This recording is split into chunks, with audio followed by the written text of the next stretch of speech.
บายดีพี่น้องไม่มาอันขวบกระปูเบิ่งกระปูก็กระลักขวบ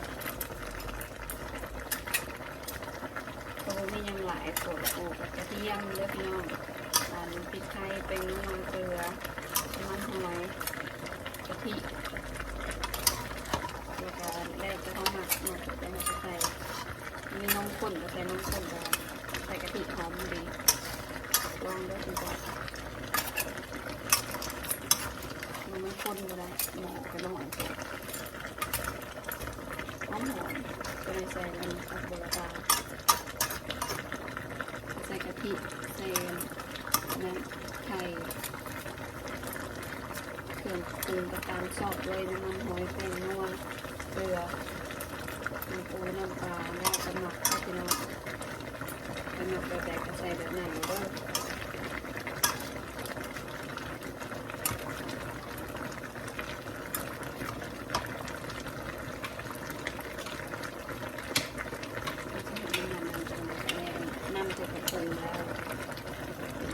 เป็นไข่เป็นเอง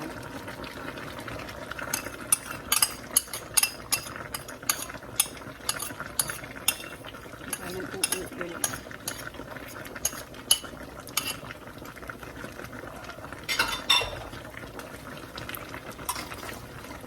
ใส่น้ำตาลนะพี่น้องเลยตัวปูต้องใส่น้ำตาล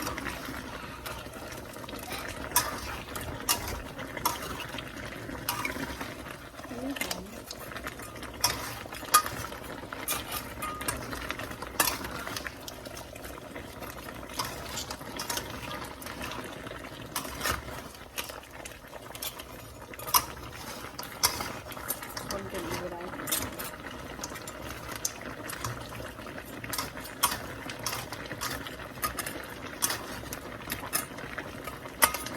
แล้วจะหมักก็ถึงจะหมักไปแบบก็ใส่แบบนั้นโดยใช้น้ำพริกเผาแน่น้อยหนึ่งมันมีรสชาติหอม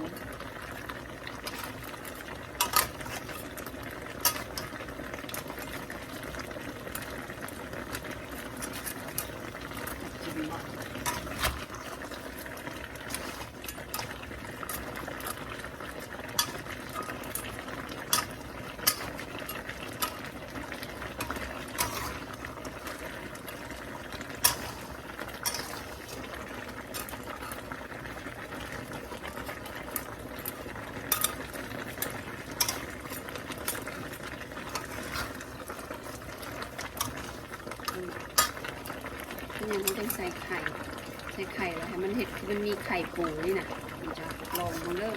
ใส่กะทิใส่อย่างก็เจือได้ก็ใส่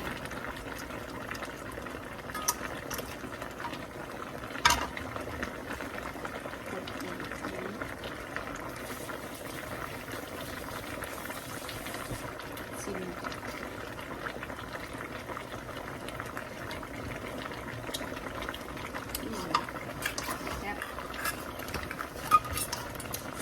แซ่บมาเด้อมากินขวดกระปูกันเด้อพี่น้องเด้อ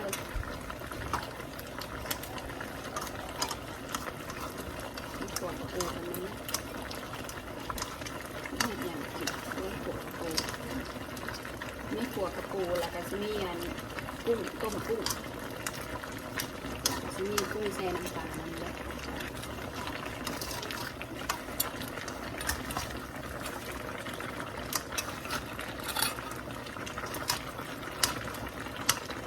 มันเห็ดคือให้ห้องมีไข่ปูเยอะหลายๆเลยนะอันนี้เป็นสูตรได้ยังทำมาได้เด้อธรรมดานี่แหละคอยใส่กะทิเขาไม่ได้ใส่นมข้นใส่ไข่ใส่อย่างธรรมดาเขานี่มีแต่เขาเอากะทิมาตีใส่กันกับไข่ใส่ตามที่เขาหมักปรุงตามเขาหมักเลย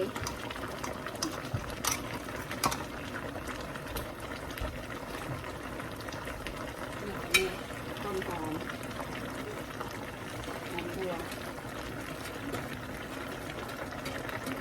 ใส่ตัวกระทะ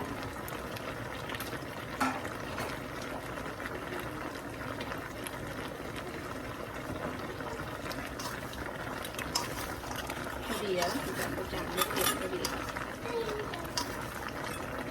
อันนี้ก็หอมจะกินบ่พี่น้องตัว กระปูกินบ่เผ็ดดิ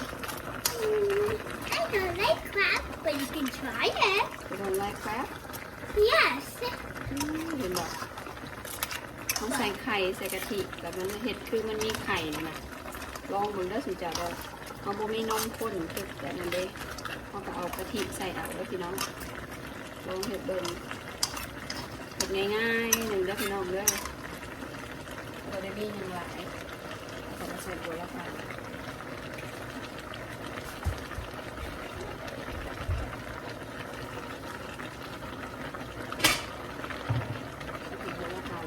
ถือว่าเสร็จสิ้นพิธีได้นี่พี่น้องเอ้ย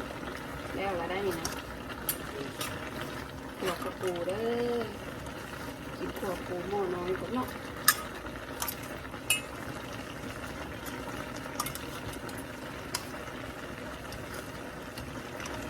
โอเคเนาะฝากไลค์สำนีเด้อฝากกดไลค์ฝากซับสไครต์นะเด้อโอ้ยคือเงียงแท้เนาะ